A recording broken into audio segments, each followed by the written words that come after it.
It is just a huge honor for me today to be podcast interviewing Dr. Ronnie Brown, DDS, MPH, dentist, researcher, speaker, and author who bridges the gap between dentistry, public health, and substance abuse. She is a leader in dental public health, experienced in identifying emergent issues in care and delivery of dental services to underserved populations, and competent in developing strategic action plans to achieve measurable results. She is a triple Bruin, earning her bachelor's, dental, and master's degree in public health from the University of California, Los Angeles. She completed a postgraduate dental practice residency at the Veterans Administration Medical Center, San Francisco, and a dental public health resident at the University of California, San Francisco. As a dental public health specialist, Dr. Brown's career has focused on providing care to underserved patient population whose oral health impacts not just their systemic health, but their employment and housing opportunities and overall self-esteem. For the past 23 years, Dr. Brown has worked at a medium security correctional jail facility. That's how we met. I was the inmate. And providing much needed dental care to inmates, the majority of whom have significant substance abuse disorders. Her research, in collaboration with the UCLA and UCSF on the impact of drug use patterns on meth mouse severity, published in the Journal of the California Dental Association, has garnered national and international interest with more than 700 reads and 10 citations, and has positioned her as a leading expert in the oral effects of substance abuse. Dr. Brown realizes that the patients she serves aren't isolated incidents of misfortune, but reflective of the growing use of methamphetamine and other illegal drugs used by patients in all walks of life. She states that these drugs cause irreversible damage not just to their oral cavity, but also to their lives, robbing them of their family, friends, physical and mental well-being, and even their freedom. Her courses at the world's top dental conferences help the dental team learn the RCTs, and that's not root canal therapy, that's for recognition, communication, and treatment of treating the addicted dental patients so that it will no longer be the silent epidemic in their practice. She is the author of the recently released #1 bestseller, A State of Decay, Your Dental Guide to Understanding and Treating Meth Mouth, available on Amazon. When not treating, speaking, or writing, Ronnie can be found hiking, baking, and visiting zoos across the world. My gosh, you know, it's so sad because I think the government has been a bigger problem in all the substance abuse in my lifetime than the help. I mean, you would think the HOA, the head rancher in charge, looking over 330 million cattle, would be there, you know, finding the coyotes, getting the wolves out of the den. See, it seems like they're a bigger problem than all of this, than the poor guy that starts using. I mean, he starts using, he makes a bad decision, usually because he's a little kid, he's trying something, he's bored, he's whatever, you know, something happens. Next thing you know, he's addicted, and when the government shows up, they're ready to handcuff him, throw him in a cage, throw him away, leave a big internet paper trail so he can never find a job. And it's like, wow, thanks for the help. I mean, I'm sure glad I give you half my paycheck every time I get paid. I mean, it seems like if you're in trouble, I'd almost rather be found by the mob than the U.S. government. I mean, they have more people in prison than Mao and Stalin did. I mean, how do you have 3 million people in prison and 1 million of them is for a medical disease where, you know, they're using? And I had another podcaster on a long time ago, Wendy, and she's been in substance abuse for her whole life, and she thinks 85% of the people have other mental issues going, and they were probably self-treating. So if someone has a mental issue and they start treating themselves, how does arresting them and handcuffing them and throwing them in a cage and ruining their whole life future? I mean, it's just so I'm glad you're tackling. I mean, what you're tackling is a hell of a lot more important than an MOD cavity on #3. I mean, you're going right. You're going right to the brain. Their life, their whole life is going to be determined on how society treats this mental disorder. And I think the government is doing the worst job. And I think you're doing the best out there that I'm aware of, trying to right the wrongs. Well, I think, you touched on so many things, Howard. Substance abuse is a mental health disorder. And as you know, in this country, we are now starting to finally address some of the stigma around kind of mental health issues as well as substance use issues. And, It is tragic, and the lives that are impacted by addiction, it's not just the user, it's the family, it's the friends. And unfortunately, I'm very downstream in the process in that the patients that I serve are, at a correctional facility, recently arrested, and I'm really seeing missed opportunities along the way. Missed opportunities that could have redirected or made a difference in their lives. And I think, as dentists, my mission is that we no longer let this be the silent epidemic in our practices. It's not just patients I serve, but we all have patients in our practices that have substance use disorders. And if we start having these conversations, making appropriate referrals, we might change the impact and the tragedy of our patients' lives. And it's concerning. I'm guilty of some jokes, but hopefully when I'm doing a joke, I hope they know it's a joke. You're always worried if they think you're serious. But it concerns me that you're a healthcare provider, and then they're all over social media saying, "Oh yeah, this druggie called and he was trying to get Vicodin." It's like, okay, first of all, he's a human, and even if he was this druggie, why are you talking about him like that? You wouldn't be talking about him like that if he was on the Jerry Lewis telethon and he couldn't get out of his chair. I mean, you wouldn't be talking about that if he had crippling depression. So how come when he's calling and you think he's just trying to get Vicodin, why do you get all self-righteous and mad and do all this stuff and say all these things? Why don't you try to get him help? I'll tell you something I figured out young in my career. I couldn't buy into the Tmj Theory. And I know the guy teaching it was God, and he's a legend. I love him, and I went to his course several times. But I asked him, I say, well, when she's sitting there grinding her teeth, is there any chance it might be some mental issue? No. It's an interference on number 3. And I said, well, her daughter just got arrested. The husband's sleeping with the secretary. She's going to go bankrupt. She lost her house. Her cars just got towed. Really, none of that has anything to do with her going, "Argh." And I started seeing this, and I started realizing that boys are different than girls. And I would write the boys when they had the grinding, I'd write them a slip. Why don't you go talk to my buddy John? He's a psychologist, and this might be some coping mechanism about some stress you're not even aware of. And then a lady for the lady. I don't know. I just thought that. And my gosh, now it's 32 years later. I've got 20, 30 people that say, the best thing you ever did for me is when you referred me to that psychologist, John, and that changed my whole life. And I'm the dentist thinking, I know. And guess what else you did? You quit breaking teeth. That maybe there was something wrong in the noodle.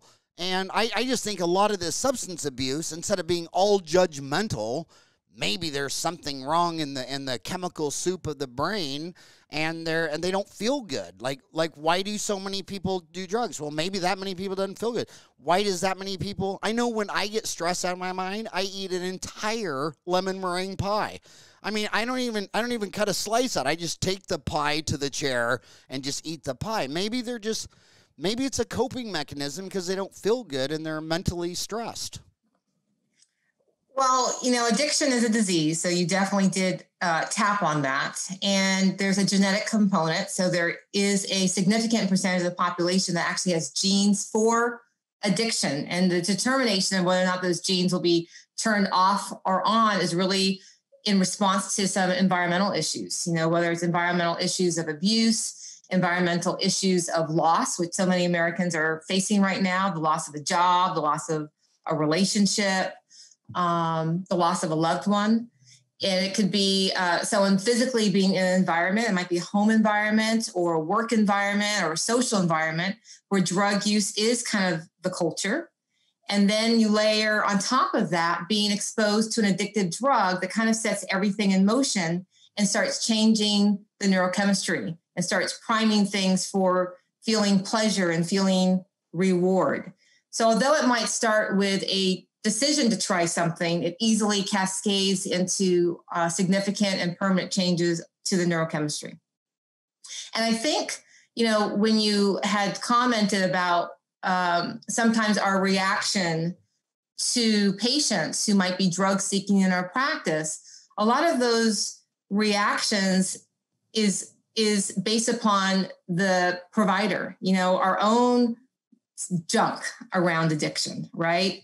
Whether we know someone who is addicted and we've got a degree of embarrassment or shame around that, if our belief about addiction might result in our thoughts about denial that we don't have it in our practice, or even a feeling of helplessness, like this is a road I don't want to go down because I don't possess the skill sets to know what to say or what to do or how to help my patients. So I think some of the responses that we sometimes give to patients is really based upon our own misconceptions, our own personal experiences that create a high degree of emotional response to addiction. So tell me about your journey. I mean, how does Ronnie Go Lucky walking around San Fran end up being the queen of meth mouth? I mean, were you looking for a new diet cure? Were you like, because I'm pretty sure meth, if there's got to be something good about it, and it's got to be weight loss. I mean, you never see a short, fat, bald meth addict. I mean, they're always skinny. But what was going on in your journey where you ended up chasing down meth? Well, it definitely wasn't the game plan, that's for sure. It wasn't what I was thinking about when I was in dental school. It really started with me kind of saying yes to a very unusual opportunity. I saw an ad at the jail for a dentist. I had never thought that there were dentists at jails, and I applied, and I really got fascinated because, as you read in the introduction, I really am very passionate about dental public health, and I've been so really since being in dental school. And I saw this as an opportunity to really kind of have this public health practice in a correctional facility. And I always share when I'm speaking that what kind of got me on this footpath of understanding methamphetamine was really my very first patient on my very first day of work. And when he opened his mouth, he was about 20 years old. He was, very polite, very quiet. But when he opened his mouth, it looked like a bomb had gone off. I had never seen anything like it before. I had never seen anything like it in dental school or even in years prior to working in private practice. And it wasn't just that patient. It was all the other patients I was seeing. And initially, I, kind of was trying to apply what I learned in dental school about caries. This must be too much candy. This must be poor oral hygiene, maybe poverty overlaid on top of it. And so I started to kind of apply what I learned in dental school to these scenarios. And what I was doing wasn't working. And I was making a lot of assumptions about my patients without really asking questions. And so after a month or two went by, I started to ask my patients questions. What are you putting in your mouth? Why do you think you have so many cavities? And my patients told me they used methamphetamine. And this was back in 1997, Howard, and I had never heard this word before. I had no idea what it was. And I thought they were kind of talking about some, weird nutritional supplement they got at the local GNC store. And when I started asking more questions, I realized it wasn't a nutritional supplement they were referring to. They were talking about a drug. So I started trying to find research about the drug. And at that point in 1997, there weren't a lot of articles published about methamphetamine, let alone meth mouth. And if they were published, they were very, pilot studies or, a dentist reporting on his experience in private practice. So I started asking my patients, and I learned a lot about methamphetamine from just conversations. And that made me realize that you can have conversations with your patients about drug use. And then fast forward 10 years later, I went decided to get my master's degree, and I wanted to do my master's thesis on the oral effects of methamphetamine, looking at things that I had observed clinically with my patients and things I wanted to investigate. And I think that process of actually doing research led to a better understanding, not only of the oral effects of methamphetamine, but some of the variables that contribute to the varying degrees of meth mouth severity that you see with patients. This is going to sound like a weird question, but my friends in California, I actually have classmates in California that graduated, in 87, and they were saying, that everything was fine. Then all of a sudden, it's like a bomb went off, and meth mouth is everywhere. And I have close friends that went from, like, doing like a denture a month, you know, or maybe a denture every month to doing a denture every day. And when we were talking about this on Dental Town, I realized I had messed up because the first time I treated a meth mouth, I didn't even know it was a meth mouth. And I was so dumb. I did root canal buildup and crowns on 8 of his molars and all of his bicuspids. And his dad paid for it. And I told him, you know, I feel really bad about this. But he's like, I know. But I did the whole thing. And, of course, he was still using. I didn't talk to him. And 2 years later, it was irremovable. And then I finally got smart enough to say, look, if you're doing this, you know, we should go removable, you know, that you should really stop. But my question was, and this sounds so bad to say, but it sounds like Bakersfield was the center of it in California, and out here in Phoenix with 3.8 million, it seems like they're all out in Apache Junction. And I drive out to Apache Junction, and it's normal. I mean, maybe it has a little more retirees or a little more trailer parks and trailer homes, but is it like that? Is it like more of a regional thing where there's little hot spots of it where it's 10 times more common than other areas? And why is that so? All right, so the answer is kind of a yes and a no. Methamphetamine, you know, in terms of where it really started, it was really actually more in the like plain states like Oklahoma, Nebraska, you know, Kansas, Arkansas. It started moving out west, I would say probably in the 1980s, you know, it was like associated with motorcycle gangs. And then as in 2005, the President Bush signed into law the Methamphetamine Epidemic Act, which decreased consumers' access to some of the key ingredients that were used to manufacture methamphetamine, those key ingredients being found in like common cold medications. And that switched the manufacturing of methamphetamine to Mexico.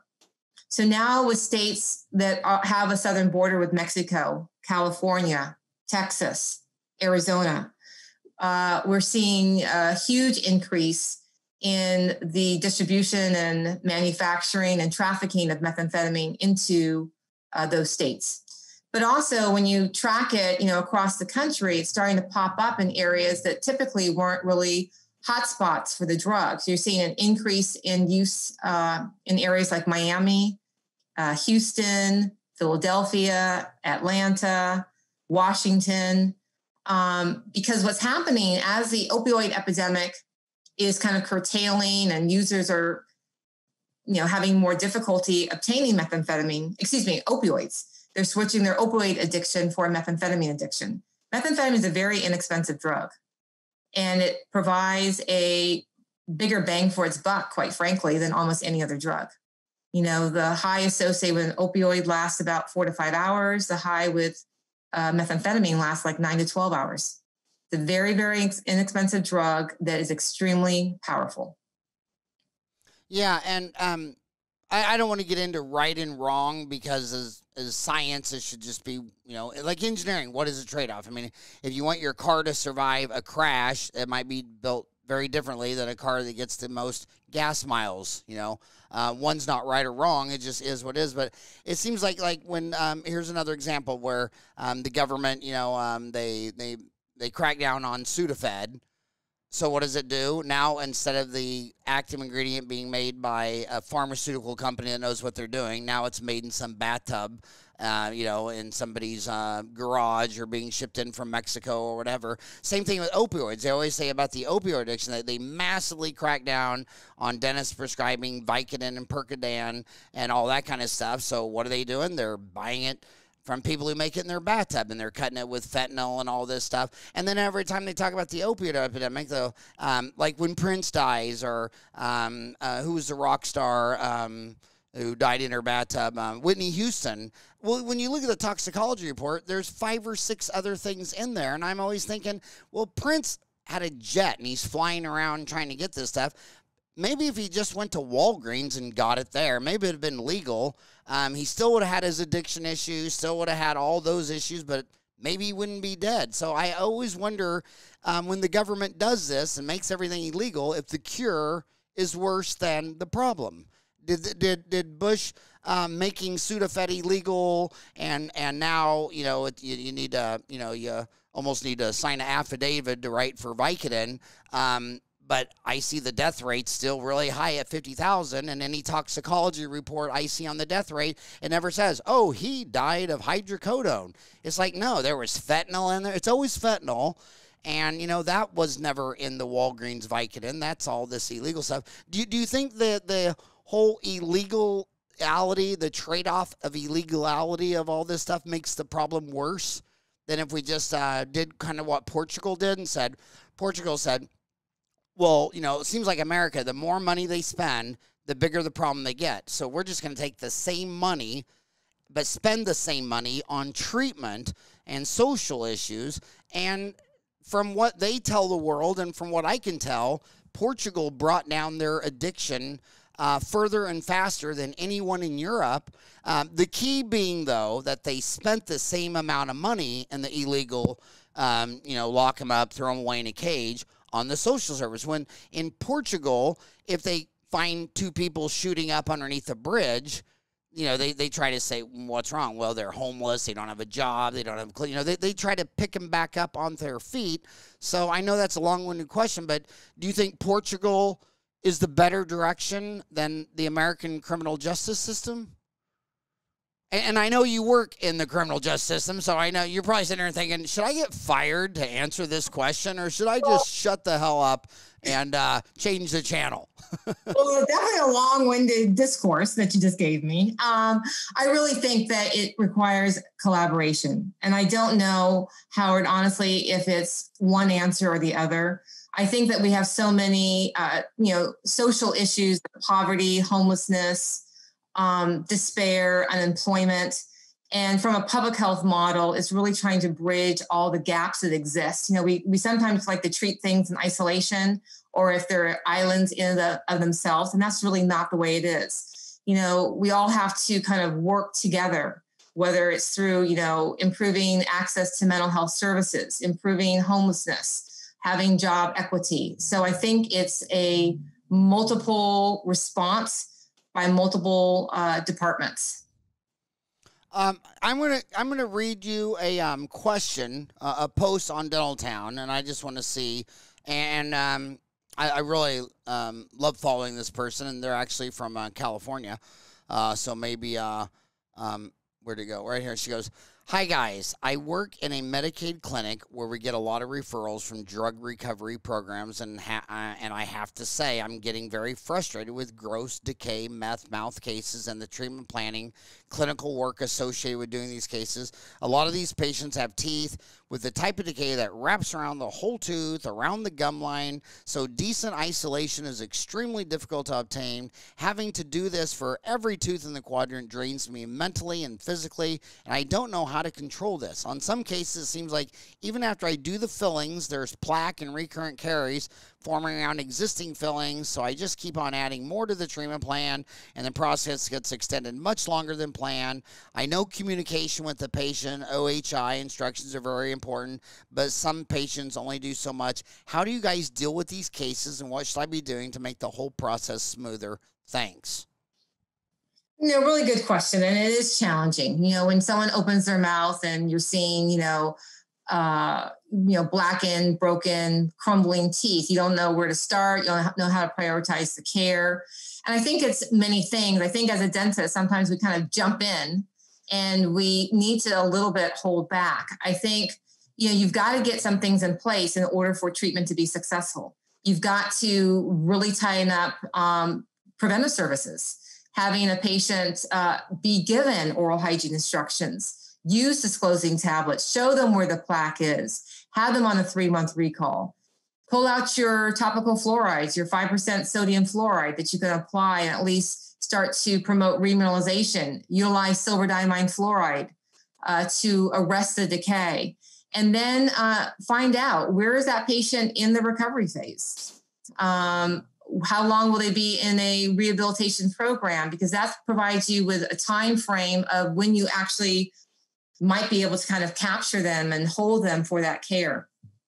The other thing is utilizing glass ionomer, which is a wonderful material because it does everything you need it to do.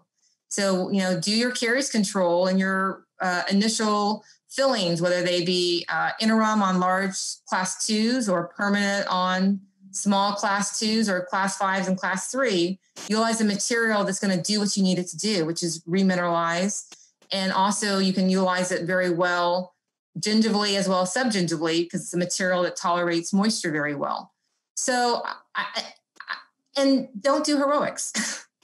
I think sometimes we restore teeth that are so damaged. There's not enough tooth structure after you remove the decay to adequately support a filling or a crown. So I think being very logical, being very linear, if you've got a short amount of time with these patients, prioritize the care and focus on teeth that have a good prognosis. When you wrote the book, I mean, what was, I've written a book before and I have 4 kids, and I always said writing a book takes longer than making a child. I mean, you can make a child in 9 months. It's hard to do that. But what was your process in writing the book? And when you're writing the book, who was it? Who were you aiming at? Who was your ideal reader? I definitely never thought, Howard, that, it wasn't on my bucket list to write a book. But, after I would, speak, I'd have people come up to me and say, oh, I wish my dental team had come to hear your presentation, or I wish that my son had heard your presentation, or I'd have audience members come up and share with me the loss in their life from a loved one who succumbed to addiction. And I realized that I felt this information so important because we are in this epidemic of addiction, whether it be methamphetamine or opioids. I wanted this information to get out also from the perspective and from the lens of a dental practitioner. So I wrote the book to really provide access to information that people may not be able to get if they're unable for whatever reason to attend a presentation. So that was really, I think, the main point, and also the fact that this is so important. The process for writing the book, I had a lot of people tell me, record what you want to say or write every single day. What I decided to do was last year, I had a window of time really from like the end of May to maybe really the end of June. And I literally marked off 30 days. I wasn't speaking. Work was going to be relatively light.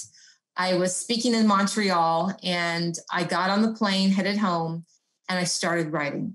And I wrote every single day for 30 days. And then I turned it over to an editor on July 1st.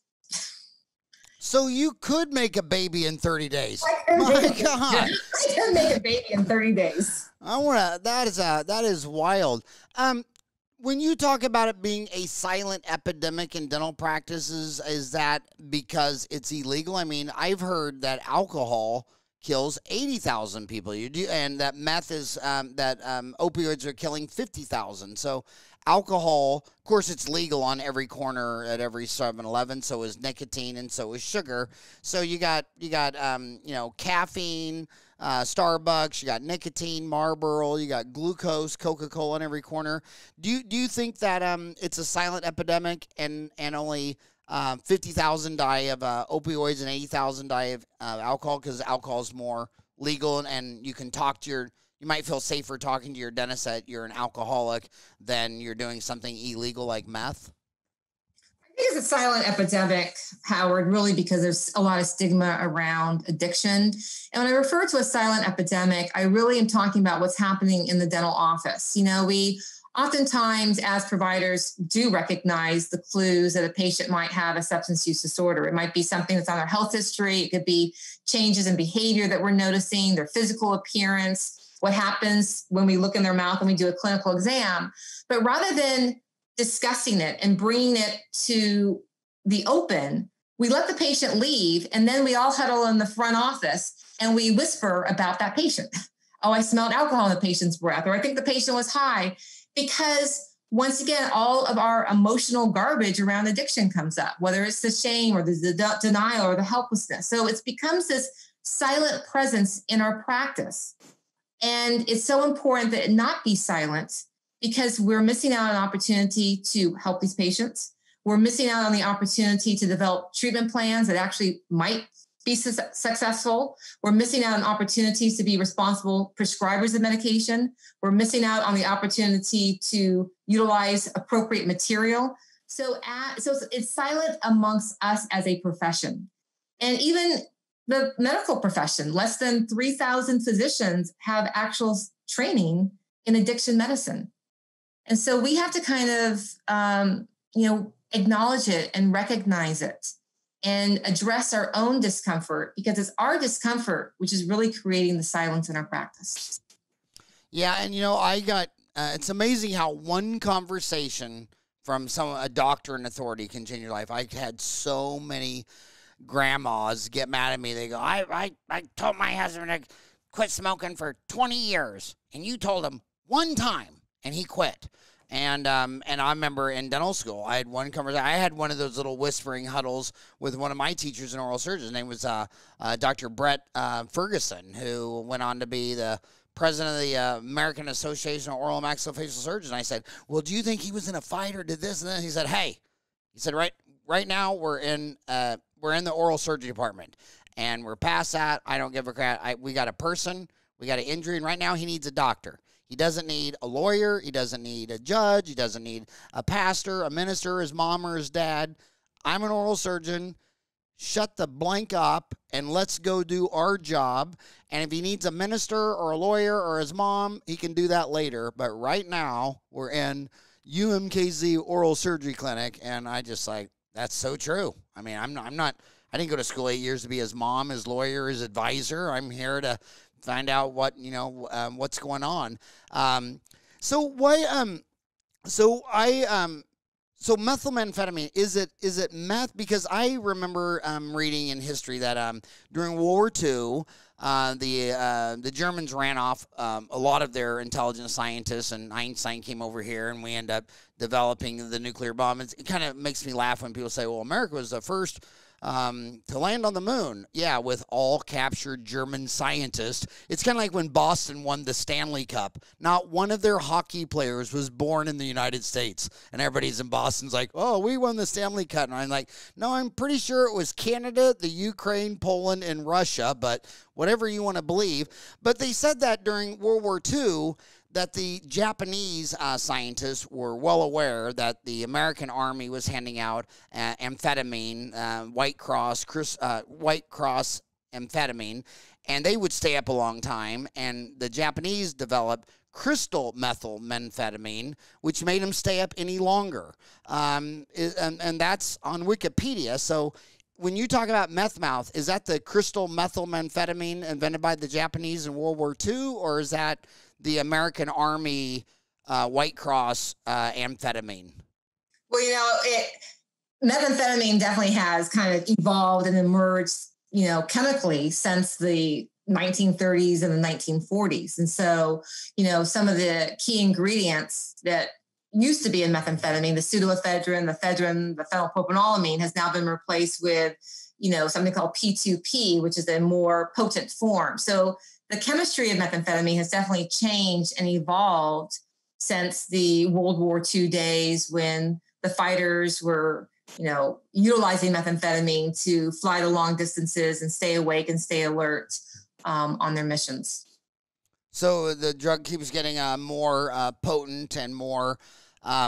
With all, I keep reading papers that since the pandemic hit, 40 million Americans have lost their jobs. This is going to affect dentistry, because when I talk to my insurance CEO friends, they say, yeah, 40 million lost their job, but 30 million of them had dental insurance. And there's a ton of research showing that people with dental insurance through their employer, the government, they're far more likely to utilize everything. The ADA is saying that, we're only back up to about 70% of pre-pandemic levels. I keep reading articles that mental health issues have tripled during the pandemic. So are you kind of looking, is this going to be a real bad time for your department and substance abuse and mental illness and all things that you do? Is it just going to get worse for the next year? We're definitely seeing, upticks in mental health issues, increase in the number of people calling crisis lines, suicides are up, alcohol sales are up. And so, we are seeing two pandemics really collide with one another, right? The COVID pandemic colliding with the pandemic of addiction and its epidemic use here in this country. So the bad news is that as people are experiencing job loss and housing insecurity and food scarcity and disconnect from their support systems, we are likely going to be seeing an increase in substance use, whether it's the initiation, if we're creating a new generation of users, or for those who have been in recovery, these stresses have created, a relapse. But we also can look at this, Howard, as an opportunity to start addressing these issues in our practice. Through education, through conversations, through communication with our patients, through appropriate treatment plans, and even through referral. So I see this as an opportunity for us as a profession to really rally around substance use disorders, because we can make a difference. My gosh, so we got the SARS virus hitting an addiction pandemic, and now we're going to go through an economic restructuring. I mean, nobody can predict the future, but I mean, my gosh, I've lived through 4 economic contractions, and if you remember, long before March, the whole year before, remember Warren Buffett wasn't buying any stocks. He was sitting on cash. Everybody was saying, hey, it's been 10 years since Lehman's Day, which was 10 years since the Y2K, which was 10 years since Black Monday or Black Thursday in 1987. So we were expecting, the Austrian economist Schumter, in his book Business Cycle, says the reason we have business cycles is because you have a bunch of humans making all the decisions, and after 7-10 years of making the decisions, they're going to get corrected on where they're wrong. So we kind of got an economic, a virus, and a drug pandemic. Is that going to be the perfect storm? Yes. Yes, it's a perfect storm. That's why we need to be prepared. And so let's bring this down to basics. So you're in a dental office. She's listening to you right now. She's a hygienist. She's a receptionist. How is she supposed to recognize meth mouth or that she's the person's using methamphetamine? All right. So first thing, is obviously I have got a great resource, my book, A State of Decay, which is available on Amazon. But in the book, and even in the presentations that I give, I do teach the dental team the RCTs. It's not root canal therapy, recognition, communication, treatment, on some easy ways to recognize who these patients are in your practice. And so, clearly there are some physical signs associated with methamphetamine abuse, whether it's a patient who presents very kind of malnourished, or a patient that you've known for years, but all of a sudden you're noticing some very severe weight loss that really can't easily be explained through diet or exercise.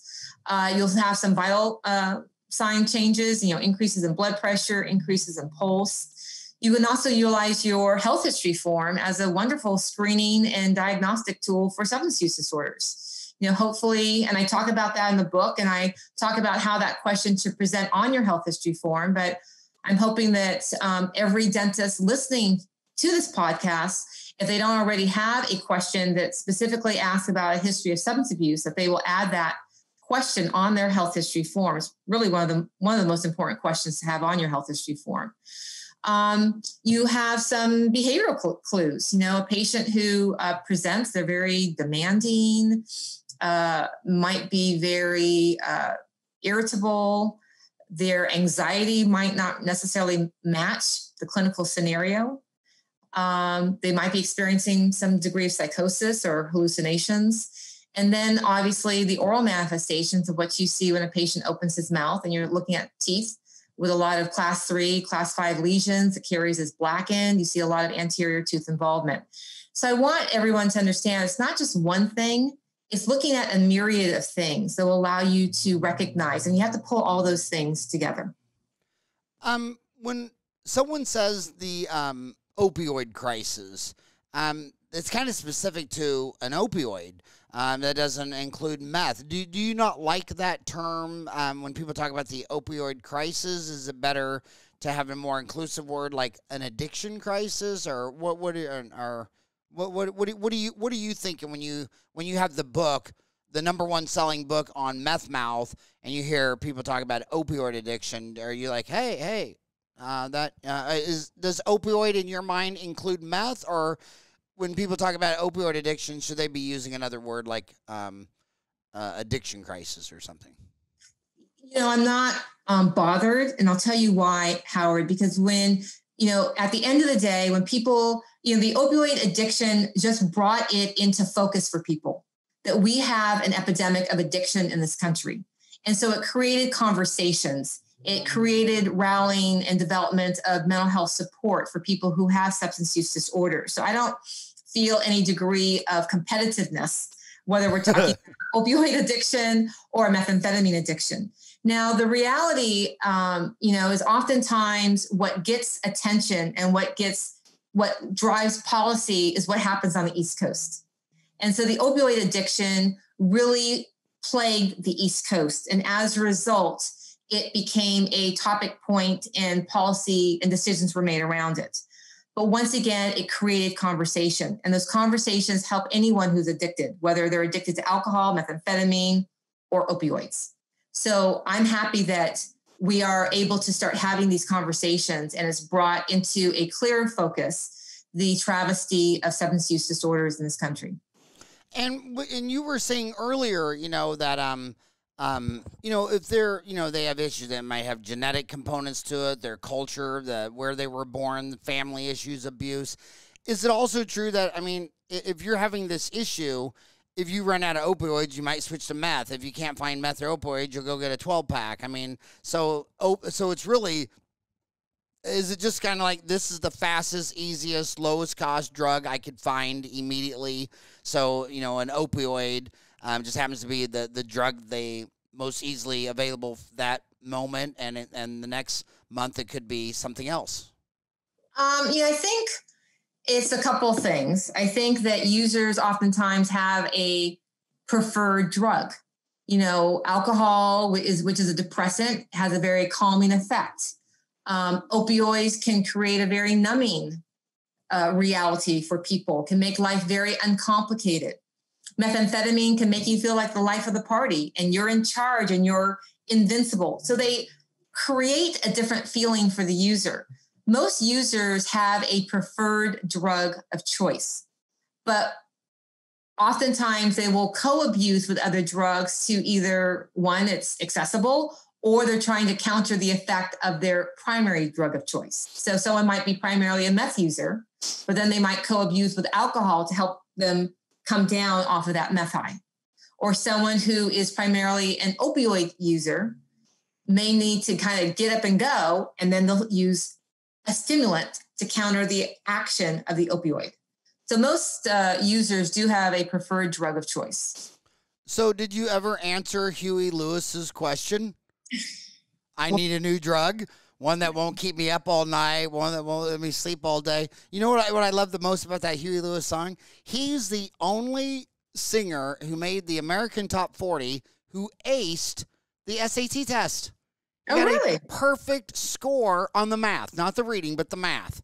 And so here's the only guy, and I heard this on Casey Kasem, so that's there you go.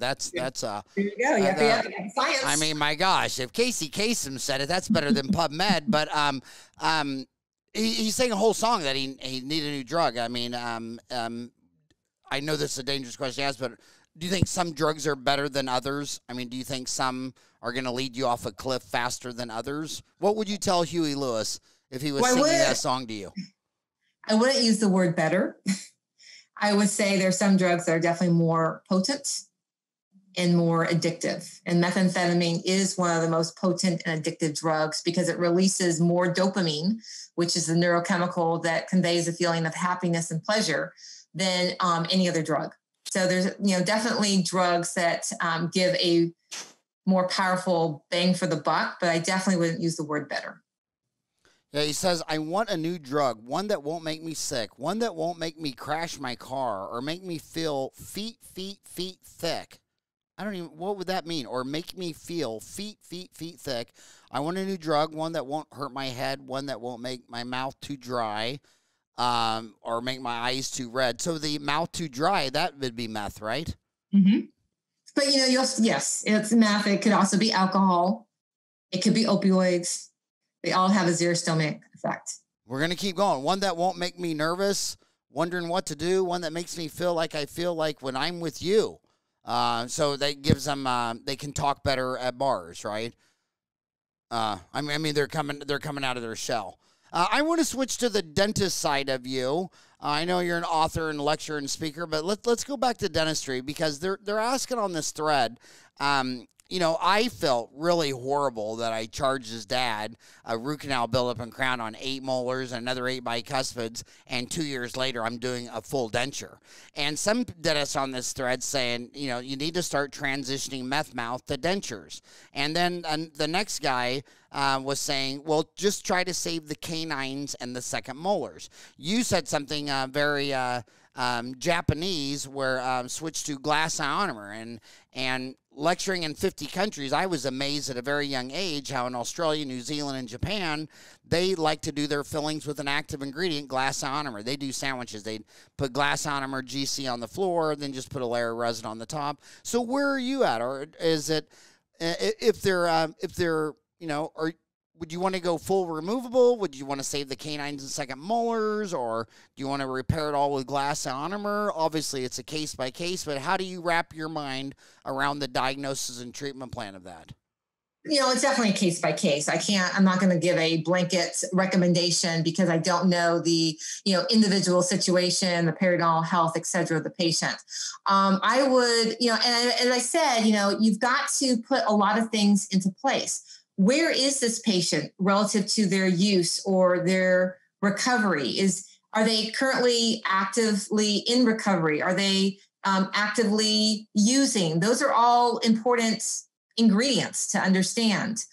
When you're dealing with, 28 teeth that are grossly decayed, you have to ask yourself, and you've got a patient who's actively using, whose oral hygiene might be poor.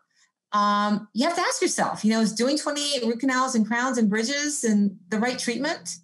Or do you need to begin to kind of prioritize, as I'm hearing some of the dentists are starting to think, prioritize about what has the best restorative prognosis, what has the best periodontal stability, and make decisions around that.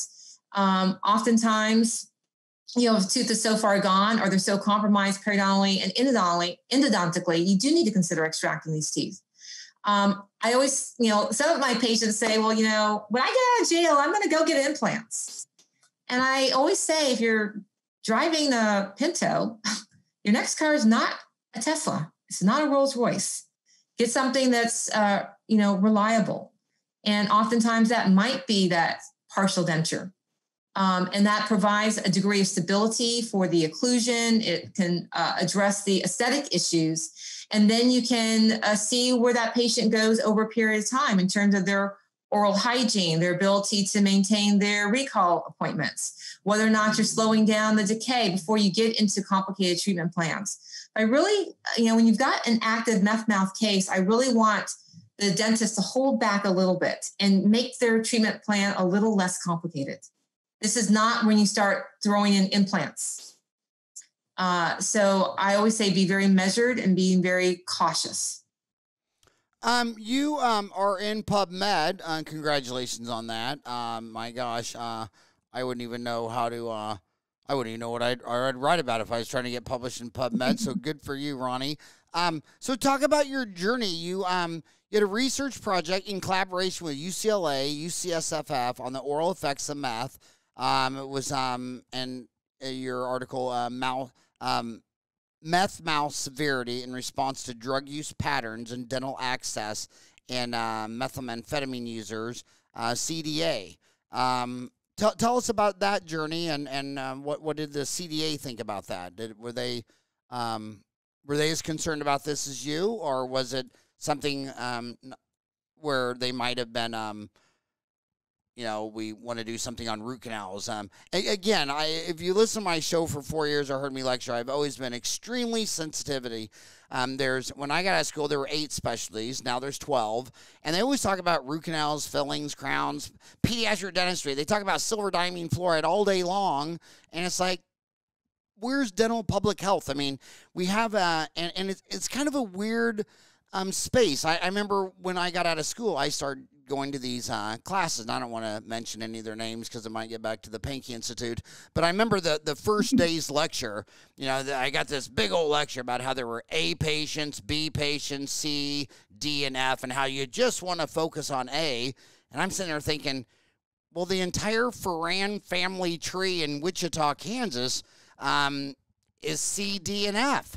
I mean, so you're telling me to go learn how to do dentistry, and I couldn't even treat my own family tree. I mean, I've always said whenever we have a family reunion, the CDC should show up and swab and look for DNA or whatever. But, yeah, I get it. People buy Mercedes-Benz and they buy $25,000 arch all on fours. But my favorite specialty is dental public health. And I think everybody needs to be a dental public health. I mean, when 8% of the emergency room visits in Arizona are odontogenic in origin, when dentists tell me, well, they don't even treat me like a real doctor, I say, well, you're not a real doctor, because on Sunday, if you fall off your bike and break your leg, the ambulance shows up. He takes you to the hospital. They're all staffed. But if he broke his front tooth, nobody could find you. You're unlisted. There's nobody open. There's 3.8 million people in Phoenix, and there's not one dentist open on Sunday. And so, and that's why the emergency room, which has real doctors, has to treat your patient because you're unlisted. So if you want to be a real doctor, and by the way, you don't have to do the root canal, you don't have to treat the mouth, but you got to triage it. You got to know enough information to sit there and say, I'm a doctor, you're not. Here's an emergency. I can't do this molar root canal, but I can open it up and give you some powder treatment. I can do something, but you gotta, dental public health is my specialty. That's why I'm always that's why I was so honored that you came on this show. But what would you tell some kid who's in school and he's thinking about a career in dental public health, and his other choice is to be the 14,000th orthodontist doing Invisalign? Well, I love dental public health. Howard, when I was in dental school, I always gravitated to dental public health opportunities, those extramural rotations that took me to, health clinics where I was able to spend time educating patients, teaching them how to brush their teeth, and just, interacting with patients who were having challenges accessing just basic oral health services. So I love dental public health. When I graduated, it wasn't something that was really discussed in dental school. There wasn't really a lot of discussion about what you could do with it. So, I was taught that when you graduate from dental school, you associated for a few years and you went into private practice. And, I really knew that was not my career path. So for the new graduate, dental public health is definitely more discussed in the dental school curriculum. There's more opportunities for both dental students as well as graduates through like AGD programs to work in, federally qualified health clinics and have that type of exposure. But I love dental public health. I love being able to look at things from a much broader lens.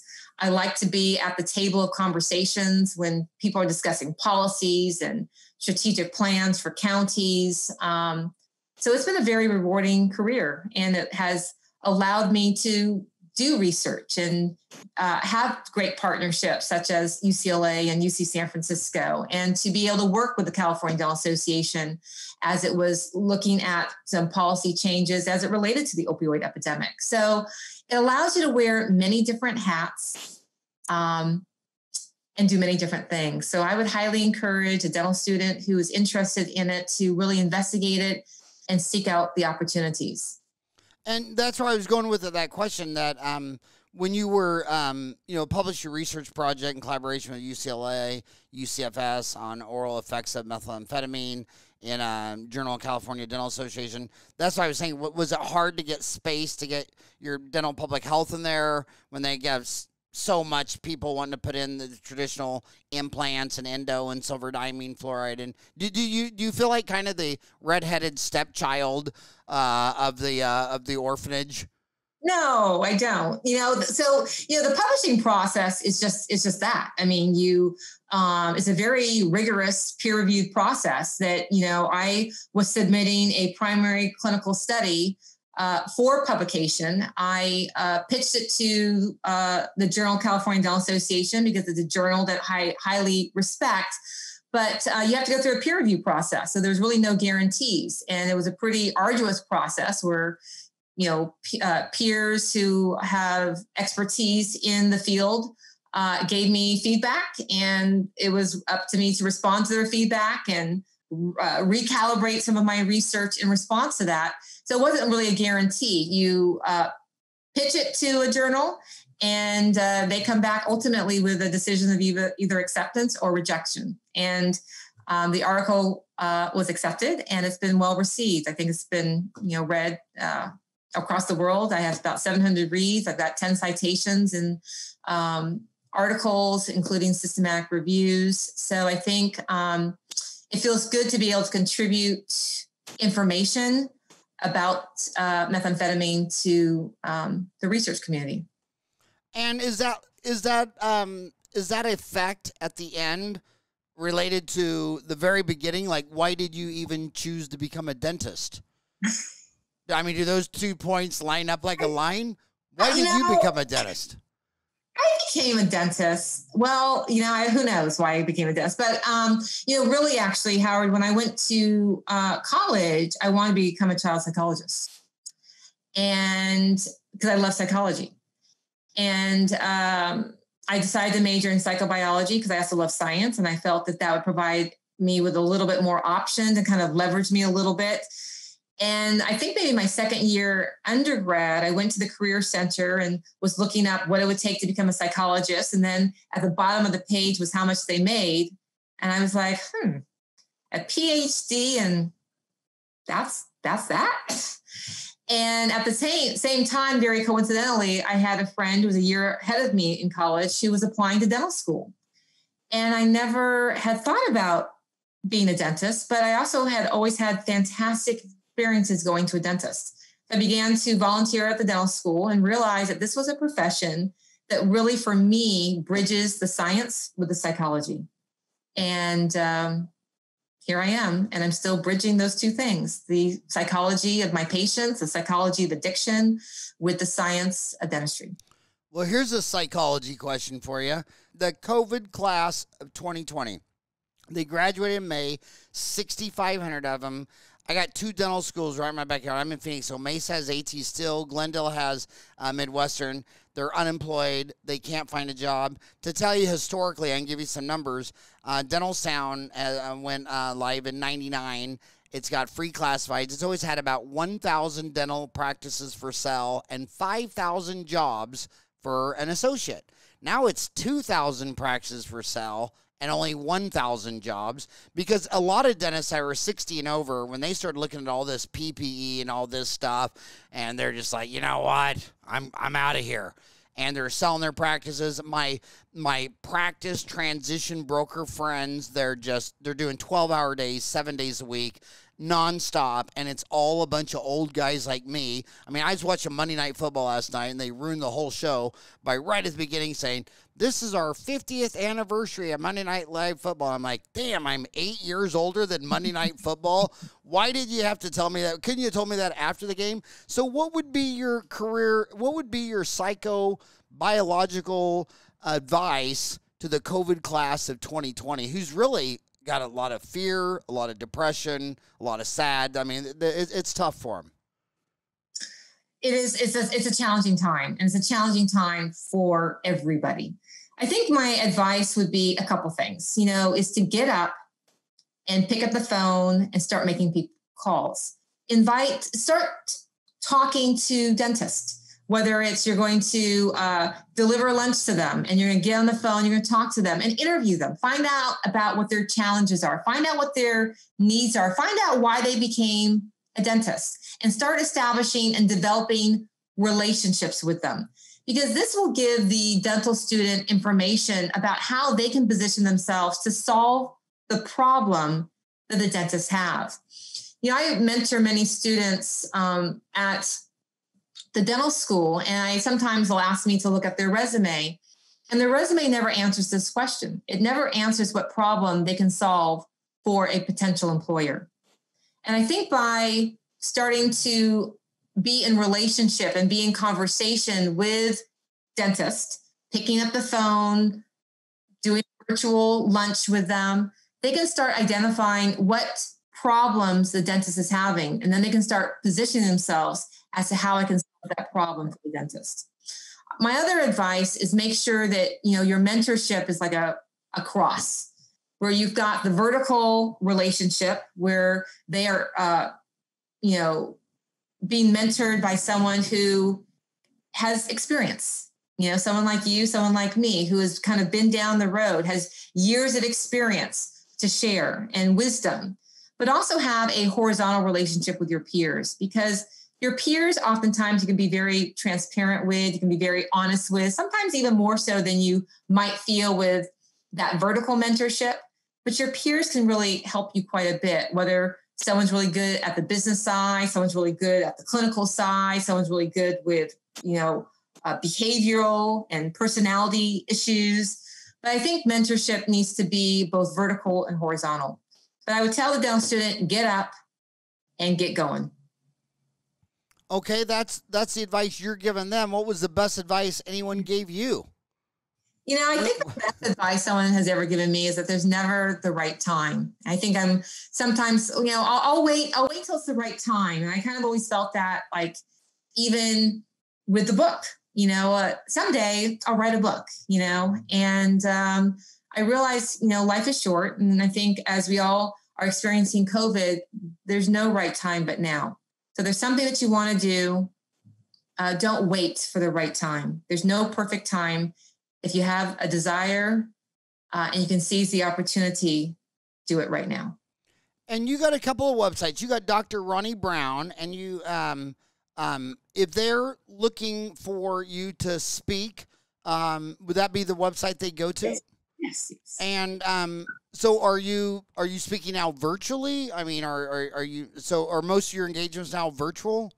Yeah, I just did a webinar this morning for the Massachusetts Dental Society. So a lot of the meetings are going virtual, obviously in response to COVID. And I think as we move forward, meeting planners are trying to come up with some creative ways to host meetings, especially given the financial impact that attending meetings is to have for many attendees. So I've been doing a lot of virtual webinars for state, national, as well as local dental societies, as well as study clubs as well. And it's been fun. I think with a virtual experience, you can definitely reach a wider audience than you can in a convention hall. Massachusetts upsets me because it's right next to Connecticut, and I'm reliving this trauma with my grandkids.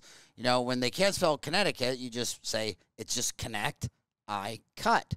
But Massachusetts still hasn't explained to anyone how you spell that. And Albuquerque, they just need to call that the city of New Mexico, because no one has a chance of doing that. So last and final question, you're a speaker. So these people are planning their meeting.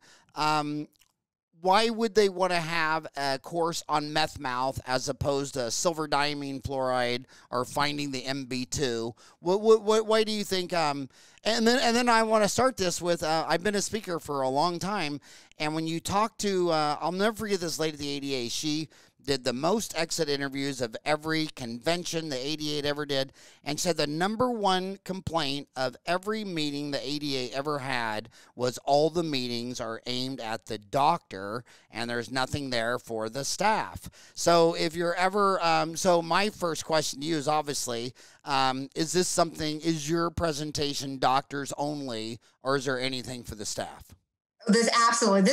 My presentations are for the entire dental team, because there's a role for every single member, from the front office to the back office, on how to recognize, how to communicate, and how to treat patients who are addicted to methamphetamine or any other addictive drug. The front office plays a huge role in being able to recognize some behavioral patterns that might present themselves in the waiting room and signaling those behavioral patterns to the dentist or the hygienist. The hygienist is the prevention coordinator of the office and plays a huge role in trying to reestablish oral hygiene and,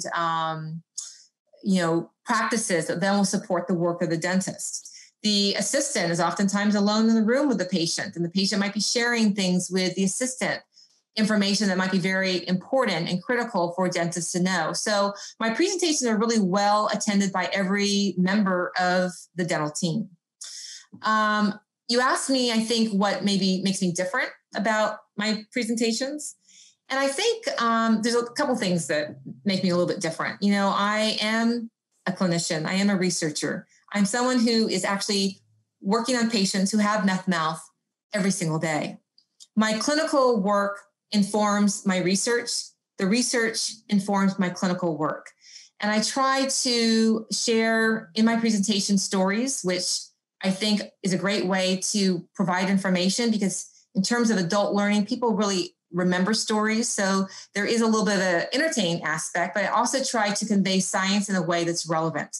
I want audience members to leave not just with, wow, I learned a lot about the pharmacology of methamphetamine. That doesn't make a difference when they go back into their practice on Monday morning.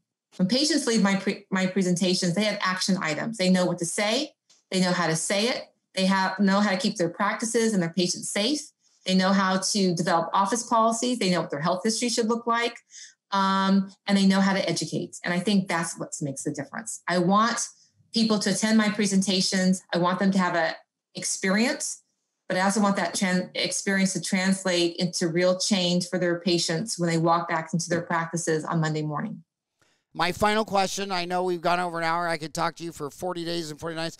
My final question, is this really a U.S. problem, or are you finding it in other continents? I mean, I doubt Antarctica has a big meth penguin problem, but other than Antarctica, is this a global problem or mainly a U.S. problem? It is a global problem. According to the United Nations Office of Drug Use and Crimes, 34 million people around the world use methamphetamine. And that positions the drug as the second most widely abused illegal drug in the world. So it's not a problem just confined to the United States. It's a problem throughout the world. But was I right about the penguins? Is Antarctica all good? I think you're right about the penguins. Well, you know what? Actually, Antarctica, I podcast interview the only practicing dentist in Antarctica, and there's 4,000 people there. And to tell you how intense that is, the Russian camp had to ban chess because, you know, they're frozen. It's dark for 4 months. And I guess there was a chess match going on. And when it was over, the guy who lost shot and killed the other guy. So they're like, so I'm sure with only 4,000 people living in Antarctica, I'm sure there's someone's substance. If you shoot someone during a chess game, I'm sure there's vodka involved. But Ronnie, thank you so much for coming on the show. I always like to get public health people as opposed to just endodontists and orthodontists. I think your book is amazing. The reviews are amazing. Thank you for being the champion for the down and out addict.